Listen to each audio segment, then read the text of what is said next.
ပါ Microsoft မှာ A4 လေးကမွေးနေ့ပိတ်စာပြုလုပ်နေလေးကိုညှို့ချင်ပါတယ်ဒီတော့နားတစ်ခုမှရေးမယ်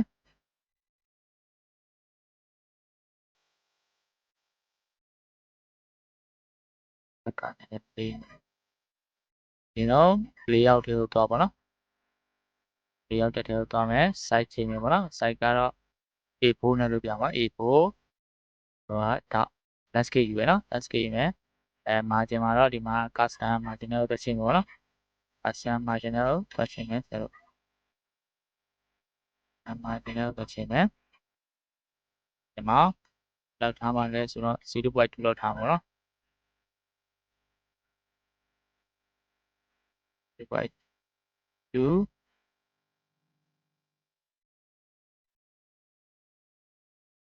နော် 0.2 အဲ့ 0.2 ထားမယ် 0.2 ထားမယ်ဒီနေ့ဒီပြင်ဒီမှာတော့ table တော့ insert တက်တဲ့က table ယူမယ် insert table ကိုနှိပ်မယ်နောက်မှာ column မှာ2ပေါ့နော်ဒီကလေးက row မှာလည်း2ပေါ့နော်ပြီး okay နှိပ်မယ်ပြီး column လေးကိုဒီ row တွေကိုနည်းနည်းချင်းပါပေါ့နော်row ချဲဖို့လည်းဒီလိုမြားကောင်းလေးဖြစ်နေမှရမှာပေါ့နော်မြားကောင်းပြင်စင်ပြီးပါဦးဒီလိုလေးကတင်ချလိုက်မယ်ဒါလိုနဲ့ကျဲသွားတာပေါ့နော် control Z နဲ့ပြန်ခေါ်လိုက်မယ်ဒီထားလေးနဲ့ဒီမှာနည်းနည်းကျဲများသွားတယ်နည်းနည်းလေးပြန်ပြီးတော့သင်တယ်မှာဒီလိုမရအောင်နော်ဒီလိုညာကောင်းလေးပုံစံလေးဖြစ်နေမှာပေါ့နော်နည်းနည်းတူတင်လိုက်မယ်နည်းနည်းညာသွားတာပေါ့နော်โอเคဒီတော့ဒီကြတော့ချက်ကြည့်မှာပေါ့နော်โอเคဒီလောက်ဆိုတော့ရမှာထင်တယ်ဟုတ်တယ်โอเคလောက်တော့ပေါ့နော်ဒါကိုအလဲကျခြင်းtable လေးရောက်တယ်ဆိုတာ sorry ဖုန်းထဲကအလဲကျပေါ့နော် backup ဖြစ်နေတဲ့ဇာတ်ရလားရအောင်နော်ပြီးရင် insert တဲ့က shape ကိုယူမယ် rectangle လေးတစ်ခုဆွဲမယ်ပြီးဒါ transfer ချလိုက်ပါတော့transfer မယ် transfer ပြီးရင်ကိုလိုချင်နေတာပြပြီးရင်ဒီ shape ထဲကို background တစ်ခုထည့်မှာပေါ့နော်ကိုက background တော့တောင်းတာပေါ့နော်တောင်းတာဖို့တော့ကို shape ကြီးကိုသွားထည့်မယ် picture ကိုနှိပ် picture ကိုရေးပေါ့နော် picture ထဲက from a file ရေး from a file computer ခန်းထဲရောက်သွားပြီပေါ့နော် from a file ရှင်းတဲ့တင်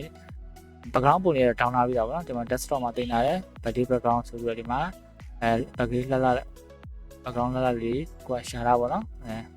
အဲ့တော့ Google ကနေတောင်းလို့ရပါတယ်မခက်ပါဘူးအဲ့တော့ဒီပုံစံလေးယူလိုက်မယ်နော်ဒီကန်တဲ့လေးโอเคဒါလေးရပြီးရင်ဒီမှာကိုလိုချင်နေထားလေးချိန်ပေါ့နော်ပြီးရင်ကိုကစာရေးမှာပေါ့နော်စာရေးမှာကြတော့ဗာနေမှာလဲဆိုတော့ test box လေးနေရမှာပေါ့နော် test box လေးပြီးဆွဲပေါ့နော်အဲ့မှာ home တက်ထဲကိုသူကကိုကဘာဖောင်းလေးရမလဲ W01 နဲ့ရမှာလားတခြားသောဖောင်းလေးနဲ့ရမှာလားဒီမှာတော့ W01 နဲ့ပဲသုံးလိုက်မယ်W01 စာနေနဲ့ပါတဲ့အတွက်ကိုနည်းနည်းလေးတော့ကြာမှာပေါ့နော်ဆေးရှိပြီးလို့ပါတယ်တချို့နေရာကြမှာနည်းနည်းလေးကြော်လိုက်မှာပေါ့နော်ပြီးရင်လက်ကတ်ထားမယ်ပြီးပါရင်ဒီမှာစာပြီးဒီမှာအရောင်လေးတွေခဏတောင်းလိုက်မယ် format ထဲကို save format ထဲသွား shape ထဲကိုသွား shape ထဲက new page ကိုနေပေါ့နော်ဒီ online သွား new online ပေါ့နော်ဒီမှာစလုံးအောင်ကျတက်ပေးတဲ့ကိုသွားပေါ့တက်ပေးတဲ့မှာအပြောင်း color ယူလိုက်မယ်ပြီးရင်ဆွဲချက်เนาะပြီးသွားရင်ဒီမှာတော့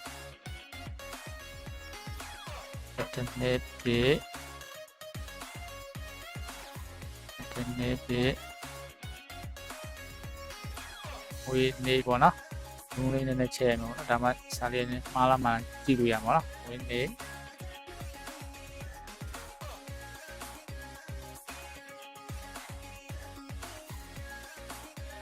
ဒါကြီးအစိတ်ကျဲနေတာပေါ့နော်ဒါကြီးကျဲများဟိုးနေတော့သွားဘာလို့က setting နဲ့တော့ပေါ့နော်ဘာလို့ setting နဲ့တော့ပြီးတော့ဒီမှာ before after မှာဒီလိုလောက်ထားလိုက်ပေါ့နော်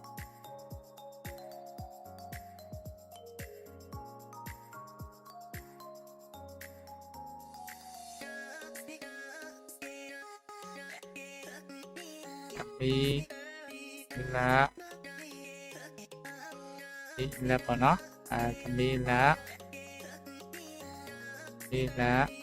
mà cái suy ra mình xử lý ra khoe mình xử lý ra đấy ra vào đấy thì mà nó khoe đây là bộ con mà được thì mà ra lưu bị lưu yên ra đây chế thì control key này qua lại mà nó control key này qua mẹ ví dụ như thì slow kèm theo mẹ thì delete đó chết su của nó chết su thì còn đi từ đi tàu rồi thì nó phong lý các cái design lúc đầu mà nó chết su được phong la phong lý đi được đầu mà nó rồi thì nó phong lý của nó thì phong lý trái thì phong lý trái đấy chết su ok color lý trong mà xử lý ra mà color một trong thì mà một túi này qua mẹ mà chưa su ít thì lồng này của nó review cho phong trên body trong này nhé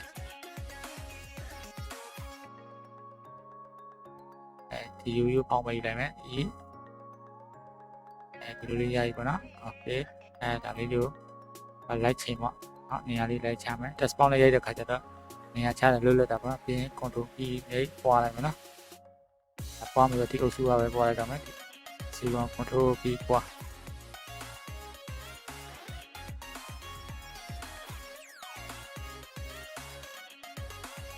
như vậy đó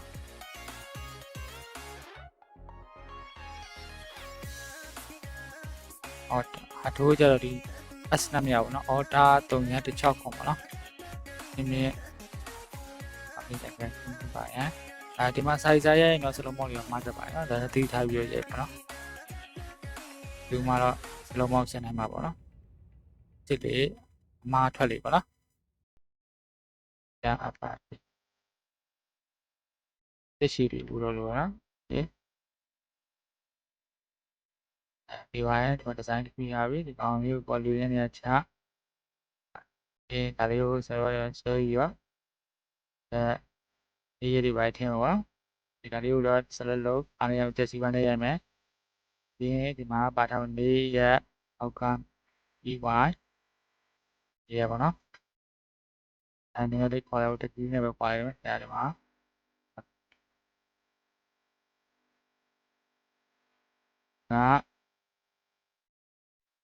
นี่เลยเป็นไงมาเป็นไงก่อนเนาะเดี๋ยวมาตรงไหนเป็นไงไหมตรงไหนเนี่ยนี่เป็นไงที่บ่เนาะอันนี้เท่าแล้วเป็นไงที่บ่เนาะเป็นไงที่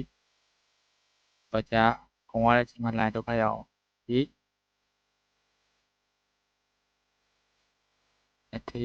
นี่ยังอ่ะ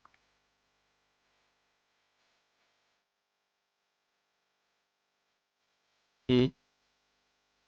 นี่ตัวที่มาส่วนเจ้าก็ดีไปเที่ยวอยู่ไปที่มาดูเนี่ยไปตัวเนาะแต่ตัวบอดี้อะไรดีดีกว่าเนาะเดี๋ยวพี่เนี่ยดีเลยยังตัวมาเนี่ยวะဒီအိမ်မိုလေးတွေပြန်ရှာအိမ်မိုလေးတွေရှာမယ်ဆိုတော့ဒီ sample တွေကရှာမယ်ဆိုလဲရပါတယ် sample တွေမရှာဘူး internet ရှိမှဆိုရင်တော့ internet မရှိမှဆိုရင် internet ကလည်းတွားပြီးလေးရပါတယ် insert ထဲကိုတွား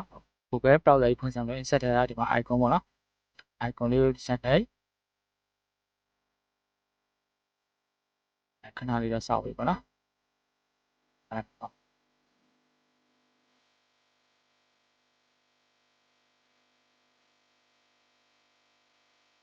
icon လေးကကိုယ်ပါလေးလူချင်တယ်ဆိုဒီမှာတော့ထားပဲ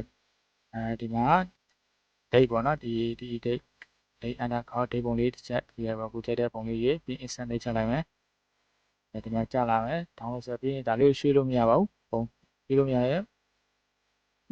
ဒီကပြောရင်ဆို WhatsApp မှာ infra order ထားပြီးမှရအောင်နော်infra order ဒီတော့ inline မှာလည်းဝင်ပြီးရွှေ့လို့မရဘူးနော်ဒီကောင်လေးကိုကိုယ်လိုတေးချလိုက်မယ်ပြီးဒါလေးရွှေ့လာပါဒါလေးကမပေါ်ဘူးဖြစ်နေမပေါ်တော့ graph frame မှာ white color ပြောင်းလိုက်ပါတော့โอเคဒါဆိုရင်ဒီတစ်ချက်ပြန်ထောင်းမယ်ပြီးမှနေရာလေး like ကြည့်ပေါ့နော်ကိုလိုချင်တဲ့ပုံစံလေး like ချကိုကဒီမှာကိုလိုချင်တဲ့ပုံစံလေး like ချပြီးမှ insert ထဲတော့ icon လေးကိုပြန်သွားနောက်တစ်ခုထပ်ယူမယ်နောက်တစ်ခုကပါလဲဆိုတော့ချိန်ပေါ့နော်ချိန်ဆိုတော့ time ဒီတိုင်း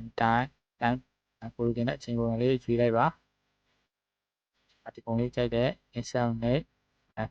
ဒီ WhatsApp မှာ insert order ထားလိုက်မယ်ပြီးရင်နောက်တစ်ခုထပ်ရှာမယ်ပေါ့နော်နောက်တစ်ခုကဘာပုံလေး insert ကိုသွားဒါကအိမ်ပုံလေးပေါ့နော်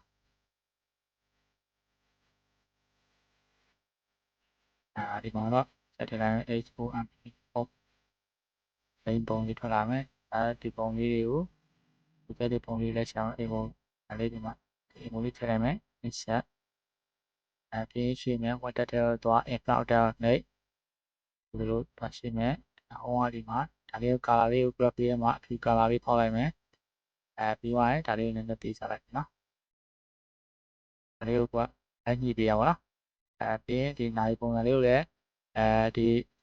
graph ဖောက်မယ် graph လေးမှာ white color လေးကြောင်းပေးလိုက်ပါတော့ဒီဆွဲယူလာပါတော့ဒီဒါလေးကိုဟိုလိုလေးဆွဲချင်လိုက်